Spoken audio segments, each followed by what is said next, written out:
Testing, testing, testing. Hello, everyone. Welcome back to another Booba Blabs. My name is Booba. Eid Mubarak to everybody celebrating. Today's topic is age. I wanted to speak about age. Age is something that we talk a lot on this little channel that we got going on here. I'm talking about my journey of going into what I want to eventually become when it comes to being a writer, etc., etc. And I talk about being 20 a lot.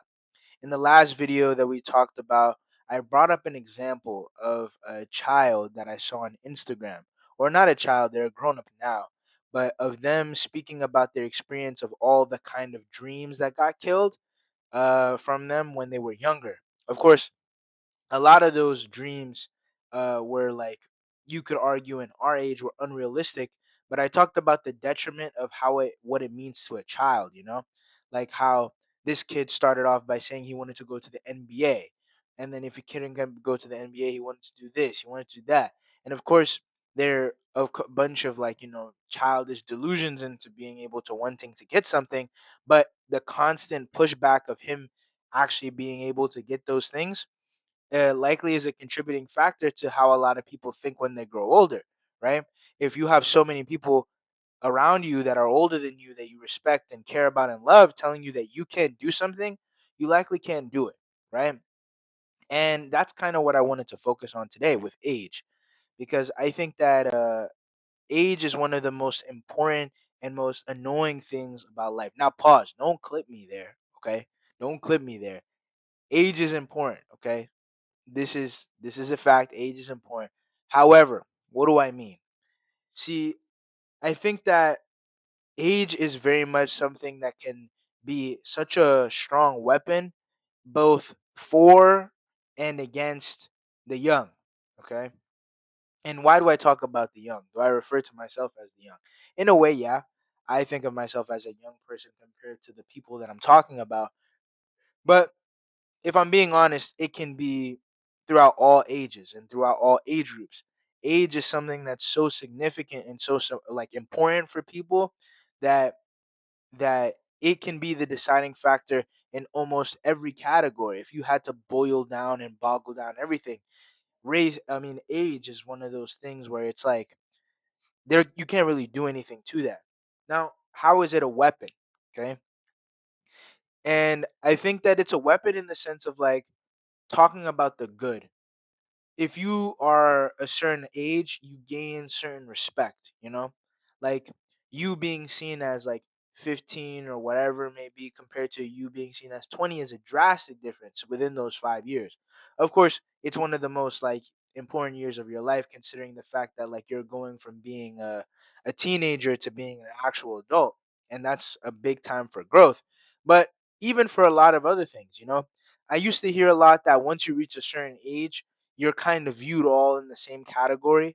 And I'm not going to say that's not true, but at the same time, I find myself that when someone's even a few age, like few, like a few years older than me, they can have such a type of mindset, which is why I think that it can be seen as a weapon in some cases or in the negative sense. And the reason why I say that is because there has been so many times in my life, and I feel like in the life of so many people, where an adult has come to them and told them that they're not able to do something simply because they can, you know? It's something about being older, and it's something about, like having an age gap on the person that you're talking to that allows some people to get away with saying or doing things that you wouldn't expect someone who would be their age or even someone in general to be able to do. Now, granted, I understand that it's not for everybody. There's some people who have a lot of adults in their life who sit down there and give them wisdom. But at least from my experience, wisdom can be seen as a weapon in some type of cases. Some people use wisdom as a way to oppress. And why do I say that? I'm going to be making a lot more videos on African parents and my experience and everything like that.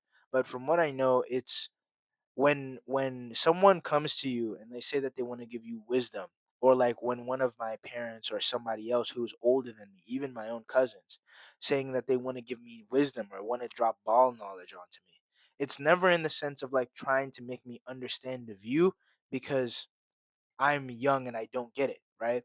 They frame it in a way that it's me trying to bicker back and not really doing like trying to just be an argumentative like young person. And by all means, I might be that, but I feel like on some level, and from what I've experienced when I was younger, which is why I have this kind of mindset, that a lot of the times when that advice is given to you, it's not given in a way that is allowing your brain to actually think and register and come to your own conclusion about it. It's this is the way that it is. You do anything else, it's because you don't listen. And it's because you are the person that is naive. You don't know what you're talking about. And eventually you're going to pay the price for it.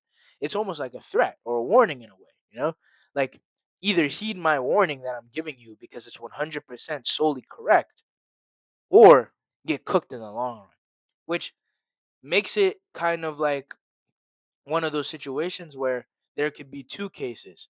You fear what this advice is, so you follow it out of the fear because somebody's telling you something. They are seemingly older than you, they do have more knowledge than you, and you don't want to be one of those people that end up not listening to their elders and get cooked in the end.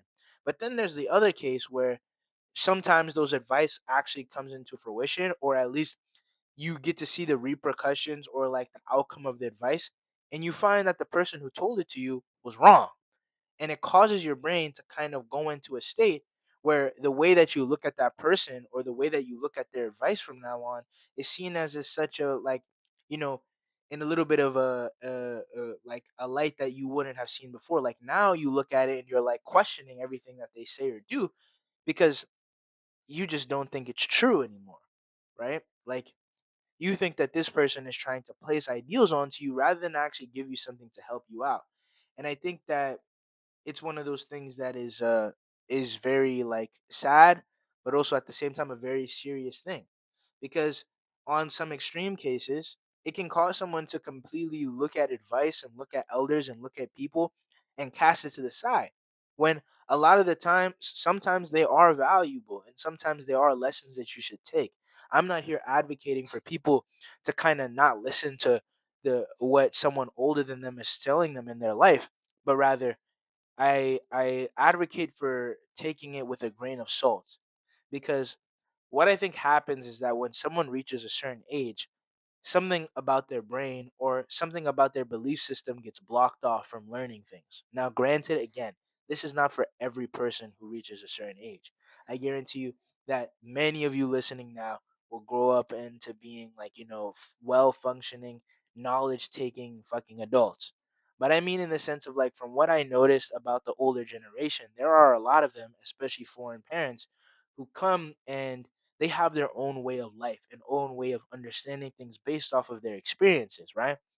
And because of that experience, they like to pass on the knowledge, but instead of passing on the knowledge in a constructive way that might be able to take, like, when you're giving a lesson towards something and going back to stories, this might be a little bit of a tangent, but look at how important stories are. I view them as one of the most important things ever created from human invention. New video on that coming soon.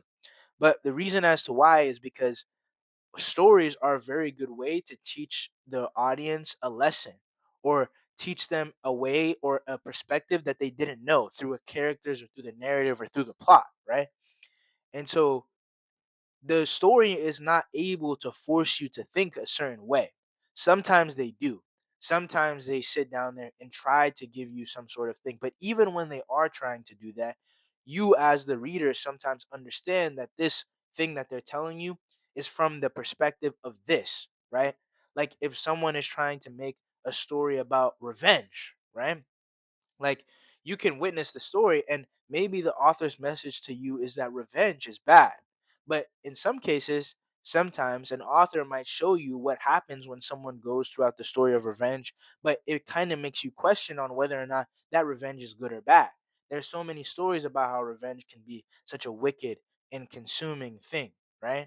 But at the same time, there are other stories where you kind of follow them and root for that revenge, right?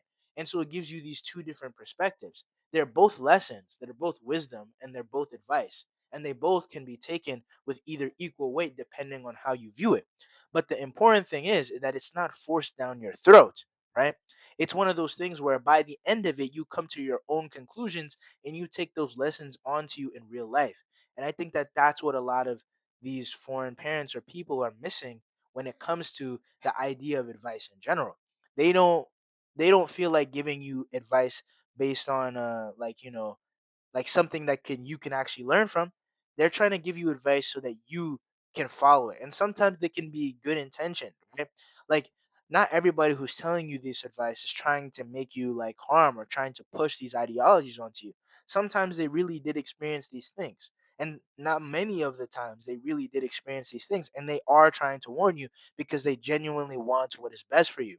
But at the same time, it the problem is not understanding that advice that can be given to them can be either taken or leave it.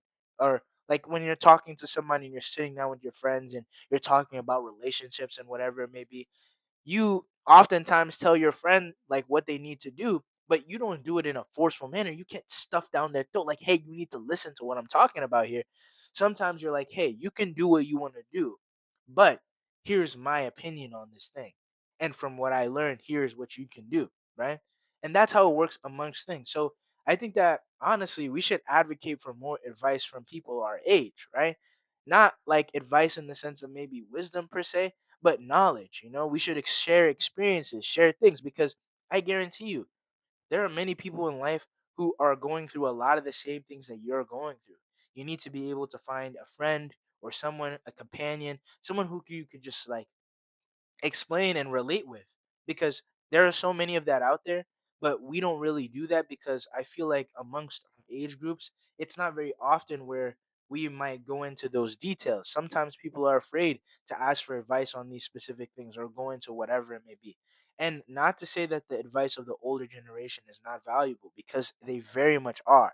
In fact, I would argue sometimes they are more important, but at the same time it's one of those things where it's like forcefulness and pushing it down your throat and how you take the advice.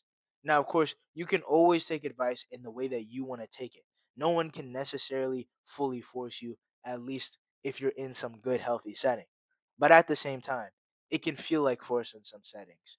And so, my advice to you, as someone who, if it's me watching this or anybody watching this, if I'm around your age or whatever it may be, I think that you should live your life in a way where you feel satisfied and you don't allow anybody to crush any dreams, any aspirations, or anything that you may have because you cannot do it or someone's advice is whatever. Take knowledge and information, but always process that shit through your own. Don't just join a bandwagon. Don't just jump on the train, right? Do things based off of how you feel is going to be. Not be a fucking wall. Don't be like everything bounces off of you. Take in all of it, consume all of it, and then from there make your conclusion, right? It's like for me, one of the things that annoys me a lot is that I talk to people a lot about stories. Again, I love stories, as you can see from this channel, and as you can see from all my social media. That's what I want to do, right? And so I often find there's a lot of pretension in the storytelling like sphere, whether it be the movie critics, whether it be the book nerds, whether it be like the manga, whether it be comic books, whether it be any type of medium, there's always some stinginess with it. Sometimes there's the manga people. They don't care about no fucking movies. They don't care about no TV shows. They care about their manga. You're trash if you don't even do it. And even within the own community, if you're a manga reader, there's a division between them and the anime people. Like, oh yeah, I'm a manga reader. You're an anime guy. Like, what are you talking about? And sometimes there's like the people that like books. There's like the people that like novels, like George R. R. Martin, Game of Thrones, anything like little flex and shit.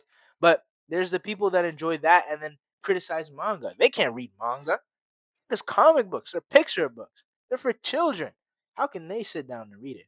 And what I say is that it goes on and on and on and on and on and on with a lot of pretension. But I always found for me that in my life, I want to be able to consume everything when it comes to storytelling and media so that by the end of it, I would be able to take all of them because I find every single one of those art forms valuable in some way or another. Every single one of them is important. There's not one necessarily better than another except for preference purposes. If one might like visual stuff, they might like movies, TV shows, mangas, or whatever. Maybe they might not like books.